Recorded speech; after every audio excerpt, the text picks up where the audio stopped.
Morning என்ன special breakfast அப்படின்னு பார்க்க போகிறோம். இது ஒரு ஹெல்த்தி ரெசிபி. நீங்களும் ட்ரை பண்ணி பாருங்கள், உங்களுக்கும் பிடிக்கும்னு நினைக்கிறேன். ஸோ நான் வந்து தின்னாக மேக் பண்ண சப்பாத்தி நான் ரொம்ப குக் பண்ண விடலை.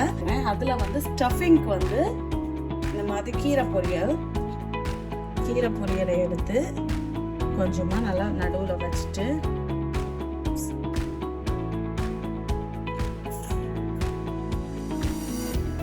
இங்கே நான் கொஞ்சம் சீஸ் வச்சுருக்கிறேன். நிறைய கீரை வச்சுட்டேன்னு நினைக்கிறேன். இந்த மாதிரி ஆல்ரெடி கீரை ரொம்ப ஹாட்டாக தான் இருக்குது. இதை வச்சு இங்கே ஒரு ரோல் பண்ணி அப்படியே எடுத்து சாப்பிட வேண்டியதான். செம்ம டேஸ்டாக இருக்குது. நீங்கள் இந்த மாதிரி எந்த பொரியல் இல்லை வெஜிடபிள் வச்சும் ட்ரை பண்ணலாம். செம்ம tasty, nutritious and very healthy. Thank you.